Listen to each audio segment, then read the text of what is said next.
ہمارے ہاں جب بھی کوئی دنیا میں طوفان آتا ہے، زلزلے آتے ہیں، بارشوں میں سیلاب آتے ہیں، تو دو انتہاؤں کی طرف لوگ جاتے ہیں. ایک انتہا تو ہے جو لبرلزم لوگ ہیں، لبرلزم کو فالو کرنے والے لوگ، جو لبرل نام نہاد لبرل لوگ، وہ کیا کہتے ہیں، بھائی یہ قدرت کا ایک نیچر کا ایک سسٹم ہے، کسی بھی وقت کچھ بھی ہو سکتا ہے، لہذا اس میں اپنے گناہوں سے توبہ کرنا، اللہ کے سامنے گڑ گڑانا، ان تکلفات کی بالکل بھی ضرورت نہیں. چاہے کرونا ہے یا کوئی بھی وبائیں ہیں، اس کا خدا کے عذاب سے کوئی تعلق نہیں ہے.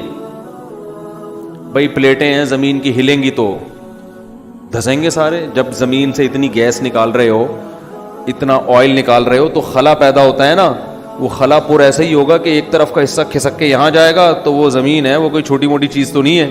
جب ادھر سے کھسک کے گیا تو 2-4 پہاڑ دائیں بائیں ہو گئے. جب 2-4 پہاڑ دائیں بائیں ہوئے تو وہ باقی ایڈجسٹ کرنے کے لیے وہ بھی کھسک جاتے ہیں. تو کھسکتے کھسکتے دہلی سے زلزلہ چلا تھا اور پہنچتا کہاں تک ہے؟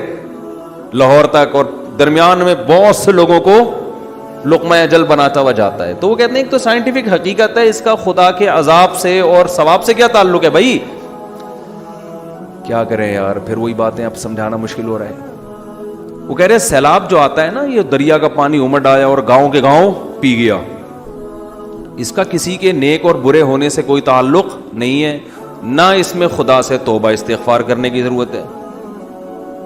جو نام نہاد لبرل ہیں وہ یہی کہتے ہیں، اس میں توبہ کی کیا ضرورت ہے بھائی؟ یہ تو گلیشیئر پگھل گیا تھا، گرمی زیادہ پڑی تھی، تو پگھل جب جائے گا تو ظاہر ہے دریا میں پانی زیادہ آئے گا. جب پانی آئے گا تو ظاہر ہے سائڈوں پہ نکلے گا، جب سائڈوں پہ نکلے گا تو وہ جو بھی سائڈ پہ بیٹھا ہوا ہوگا اس کو بہا کے لے جائے گا. اس سے کیا تعلق کہ اس نے تہجد پڑھ کے بیٹھا ہوا ہے یا گناہ کر کے بیٹھا ہوا ہے؟ اس سے کیا تعلق ہے کہ وہ بدنظری کرتا تھا، سود کھاتا تھا؟ یہ مولوی لوگ تمہیں خم خمے ڈراتے ہیں، دیکھو وہ گاؤں کے لوگ سود کھاتے تھے، عذاب آیا اور سیلاب پانی بہا کے لے گیا.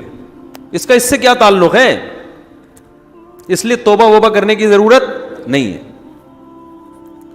یہ بھی ایک انتہا ہے. دوسری انتہا جو بعض مذہبی لوگ کرتے ہیں، وہ انتہا یہ ہے کہ ہر قدرتی آفت کو کسی گناہ کا نتیجہ قرار دیتے ہیں.